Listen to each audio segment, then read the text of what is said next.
everyone, today I'm here to talk and review and talk all about Wicked Saints by Emily A. Duncan. Wicked Saints is a newly released YA fantasy book that just came out this month. It's the start of a brand new YA fantasy series, so I'm going to tell you all about it. Before I even get into spoilers, which I will warn you when I get into spoilers, I want to tell you what this book is about, what I thought about it, and what I rated it, and then I'm going to talk briefly at the end of what I thought about the end, so there will be a little bit of a spoiler section, but again, I will warn you. First of all, let me apologize in advance because this book is not only hard to explain what it's about, it's one of the hardest books I've ever had to think about and explain to another person about. Character names are also very hard to pronounce. There is a pronunciation guide which I will leave right here and I will link it down below. I have looked at it, I have tried, I am trying, so just know that as well. I'm gonna butcher a lot of the names, and no, I have looked at the pronunciation guide and I have tried to study it and get it right, but I'm sorry in advance that I will do the character names not justice, so I apologize for that, and I apologize for the really horrible explanation of this book, but I really wanted to talk about it because it is to explain the book. I really enjoyed it. So basically, Wicked Saints, what it is about, we have these two countries. One is called Kalyazan, I'm gonna say that, and the other one is called Tranavania and Kalyazan. I'm probably pronouncing those wrong. So we have these two countries. They are at war. They do not like each other. They both have very different magic systems. They both kind of hate each other for the magic systems they have. So in one country, in the country of Kalyazan, we have a character named Nadia. Hopefully I pronounced that right. She is a cleric, and basically what a cleric can do in her country is she can talk to the gods. And usually when you are a cleric, you have one god talk to you, and that's kind of what it is. Nadia can talk to every single god, and the gods directly talk to her. She wears this necklace with different beads to represent the different gods, and she can touch one of those beads and talk to a certain god with certain abilities like strength or vision or things like that, and they will directly talk to her in her head. So she is very revered in her country. People really love her, but she's also kind of hidden because Tranavania, the country, wants to kill all of the clerics that are in that country because they don't like them. So Nadia is one of the very few clerics left. So basically what happens in the beginning of the book, we have the siege kind of take over where Nadia lives, and the Tranavania people are trying to take over and come and kill her. And we meet another character named Seraphim, and Seraphim is from Tranavania. His magic is blood mage magic, so they have blood magic, and basically what their magic does, just to let you know before I get into what their magic is, this book has a lot of triggers for blood and cutting, so in case you're very sensitive to those things, I would not recommend reading this book because it has a lot of that, and I don't think it would do you any good to read it. So just know that before going into this book, there is a lot of blood talked about, there's a lot of cutting, so just so you're aware. So with the blood magic they basically have a spell book they have attached to their hip. They find a spell they want to do. They rip the page out of that book. Then they cut a part of their arm, or I think any part of their body, but mostly their arm, and blood will come out, and they will put that spell page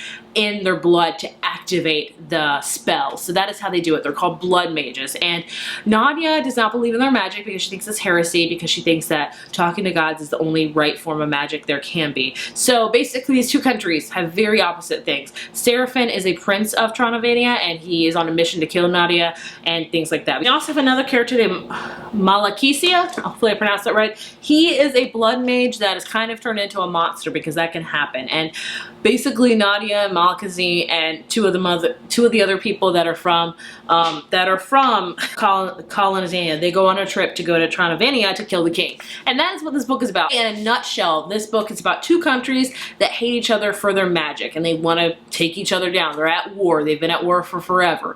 And there's a twist that happens in the middle that kind of maybe has them all aligning for the same goal. So that is what this book is all about. Overall, I really enjoyed it. I was very nervous going into it because a lot of my friends have read it and didn't really like it. I really enjoyed it. I gave it a 4 out of 5. I wanted to give it a 5 out of 5, but there was a few problems I had with it. Overall, it is a very slow-paced book. If you're looking for straight up action on action on action, it's not there. There is some action scenes for sure, but a lot of the times it's definitely a travel journey of a book. You have to travel a lot, and they go to the kingdom, they have to get acclimated there and things like that, but there is action in it, but I would say it's much more of a slower paced book. Another thing I didn't love about it, the magic wasn't explained. You just knew it was there. You knew that these two countries had their different forms of magics, but there was really no rules with the magic of how far they could take their magic, or there was no really backstory of their magic, or even their countries, as a matter of fact. Like yes, we know that these countries hate each other for their magic, but why? What has started this so long ago? And what is their backstory in their country? So I wanted more of that. I feel like we didn't get it, so that's why I didn't love in that regard. But I did really enjoy the characters. I thought all of the characters were really great. We got two perspectives from Nadia and Seraphin. I enjoyed both of them. There's also a romance in this book as well, which I actually enjoyed. It is very insta-lovey, but with YA books, I've come to expect that, and some of them do better than others. I did like this one. I love the darkness of it. It is pitched as a gothic dark fantasy. I've heard a lot of people compare this to Six of Crows, but I would not recommend it in that regard for like comparisons wise. Six of Crows, I could see the comparison with both of those books being dark and gritty and gothic-y, but to compare them in the same plot-wise, not really at all.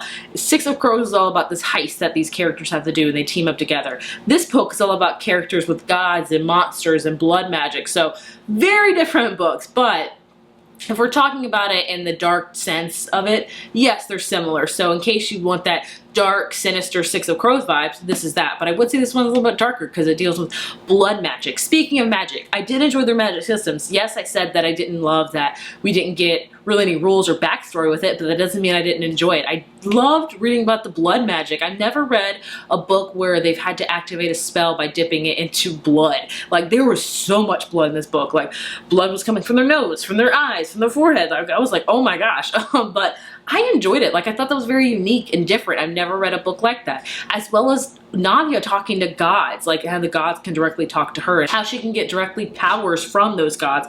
I like that. I love the magic system. So overall, would I recommend this book? I would say if you're really into YA fantasy and like a dark gothic type of fantasy book, I would recommend it.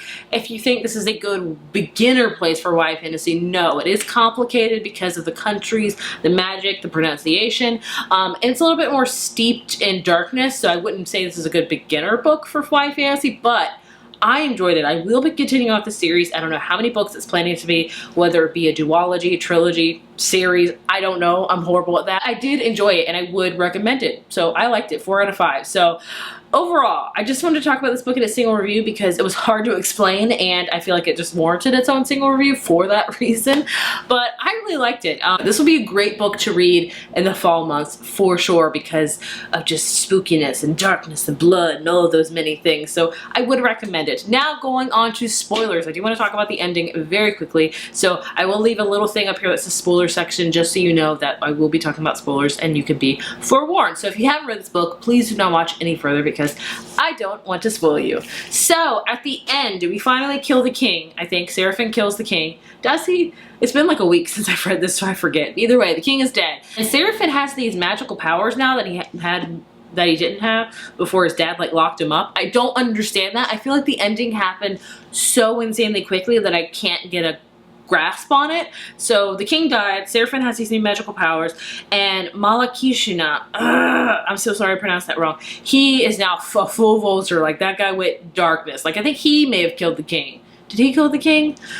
I don't remember, but now he is fully transformed into darkness. Like I think like he is now like the ultimate vulture, the ultimate evil, and he doesn't remember his own name. So like Nadia is obviously stricken because she was like in love with him, which I can't grasp because I'm like, you just met him. The very last end, it said the boy was gone. The monster had swallowed the heart that beat in his chest. He let the darkness take him. So like he has no recollection of himself at all. He is fully now like a black vulture, like he is gone. So I don't understand what the point of that was for him. Like why did he do that? To be the most powerful? I don't know. So that's why I want to talk about it, to ask you, because you guys always help me understand endings. Like I'm sure you're like, really Heather? Like you need to figure that out. And I probably do, but I would like for you to help me. I love the ending though. I will say I love that he kind of went fully dark and fully embraced it. I would love to see how that's going to continue off the series. Will he revert back to himself or will we have to kill him?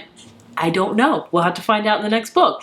We'll see. Either way, I enjoyed it. I just want to talk briefly about the ending and what I thought about it, and I want to hear basically what happened in the ending. Like, how do we make sense of it? I want to know that from you guys. I hope that's okay to ask. But yeah, that's my review of Wicked Saints of Emily Duncan. I would recommend it. I'm excited to read the next book in the series, and yeah, looking for a dark, gothic, YA fantasy book, this is it. Thank you guys so much for watching, and I'll see you in my next video.